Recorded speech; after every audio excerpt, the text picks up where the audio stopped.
Like, I actually like all three, but I picked Tim's trade right here. I think it's just clean, right? I mean, you get a player like Brandon Ingram, an all-star. I actually even threw in Herb Jones into the deal here. Ooh. Didn't need to make the money work, but a guy who can, a big wing, can defend. And now you're looking at all these picks, right? Their own, certainly the Lakers. Oh my gosh. Keep scrolling, Bobby. You keep on. I'm telling you, the touchscreen can't handle all these draft picks being traded here. Like, we run out at when we hit 3. But for me, this is clean. I like the Toronto trade package. My concern with Kevin Durant moving forward is that this is going to get complicated. We're going to be adding 3 and 4 teams because, as we see, teams don't have that many draft picks. And to get these numbers up here, I don't think it's just going to be a one-on-one type deal when Durant eventually goes, does get traded. See, I agree with you, Bobby. I like the squeaky clean type of trade. Richard, he likes it a little more dirty. So what do you like? Yes, that is true. That is very, very true. So my thing about No, go ahead.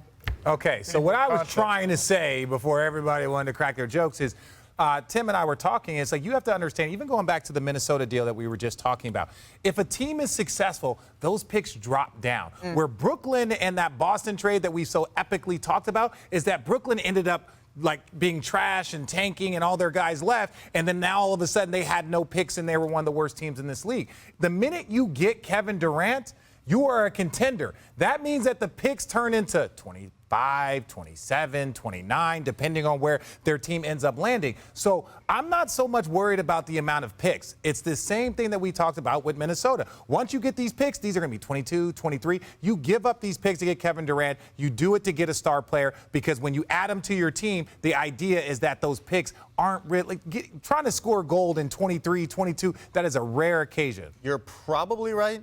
But that sounds exactly like what the Nets said when they traded all their picks to Houston. But they traded him for a bunch of older players. That's the difference. James Harden's not old. What do you mean? When the Nets traded, what do you mean? All their picks to Houston for James Harden. It was like, well, this can't possibly fail. They have Kyrie and KD. You never know. They still got Ben Simmons in return. Now, that's yet to be seen.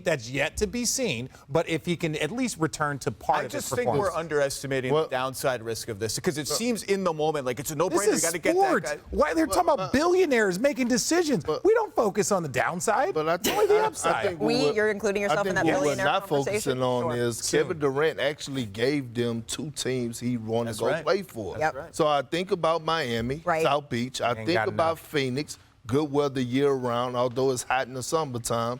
I don't know if he want to go to those other destinations, right? So KD also has to say, you know what, I'm going to show up and go.